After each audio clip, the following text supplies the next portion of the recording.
Mga idol, sa kalagitnaan nga po ng patuloy na paglabas ng trade ni Klay Thompson ay may lumabas nga pong balita na meron nga pong offer sa kanya ang Dallas Mavericks. Yan naman ang ating unang story at unang balita na sasamahan ko na rin ang balitang si Devin Booker na nga po ang bagong find in the West ngayong season at ang usap-usapan na si Renaldo Balkman nga daw ang papalit kay Justin Brownlee. Kaya mga idol, tara, umpisahan na natin yan.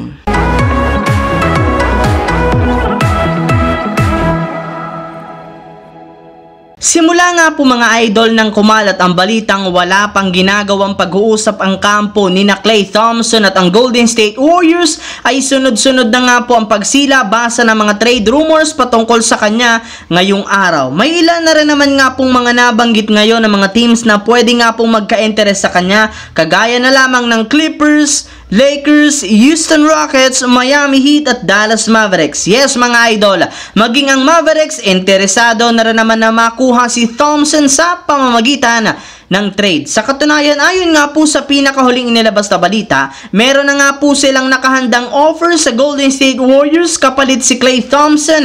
Ito nga yung kinabibilangan ni na Josh Green, Richaun Holmes, Tim Hardaway Jr. at ilang mga draft pick. Yes mga idol, hindi na rin naman nga dito lugi ang Warriors, gayong bukod nga sa pagkakaroon sila ng isang sentro, makakakuha rin naman sila ng dalawang shooting guard. Pero kung kayo mga idol ang tatanungin, payag nga ba kayo sa offer na ito ng Dallas Mavericks? I-comment lamang nga po sa baba ang inyong opinion at babasahin natin yan. Samantala, pumunta naman tayo sa ating sunod na pag-uusapan sa balitang si Devin Booker na nga po ang bagong find in the West ngayong season. Naging sobrang dominante nga po mga idol ang Phoenix Suns sa kanilang preseason gamit ang kanilang bagong super team. Kaya dahil dyan, hindi na rin naman nga po naiwasan pa ng kanilang superstar na si Devin Booker na magsimula na rin namang magyabang.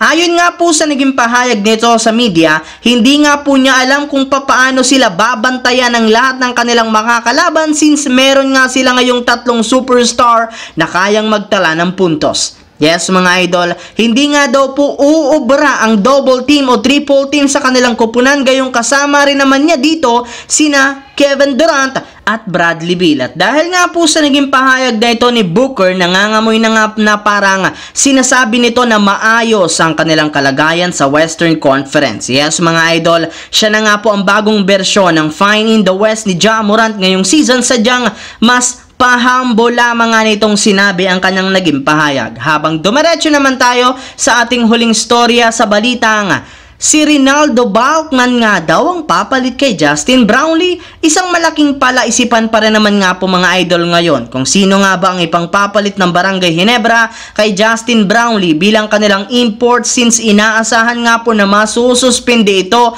sa mga susunod na araw. At base rin naman nga po sa pinakahuling nilabas na balita ng sikat na analyst na si Kinito Henson, ibinulgar nga nito ngayong araw na nagsisimula nga daw po sa letter B ang pangalan ng bagong kukuning import ng Ginebra para sa darating na Commissioner's Cup. At dahil dyan, may ilang mga fans nga po ang naghinala na posible nga po na ang dating NBA player at dating import ng SMB na si Renaldo Balkman ang kukunin ngayon ng Barangay Ginebra para maging kapalit ni Brownlee.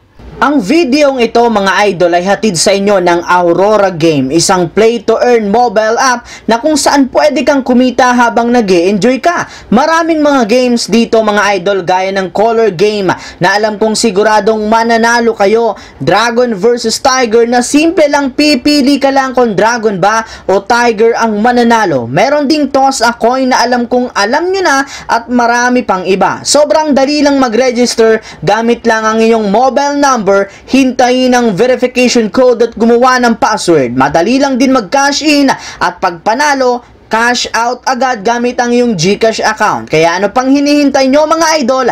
Mag-download na at manalo. Nasa comment section ang link para makapagsimula na kayo. So yun lamang mga idol ang ating bagong video na ating pinag-usapan ngayon dito. Once again, this is your J-Zone TV. Don't forget to subscribe at syempre pindutin ang notification bell sa akin channel para lagi kayong maging updated sa mga videos na pinapalabas ko. Isang malaking shout out sa lahat ng solid na lagi nakaantabay at laging nanonood dyan. Maraming salamat mga idol.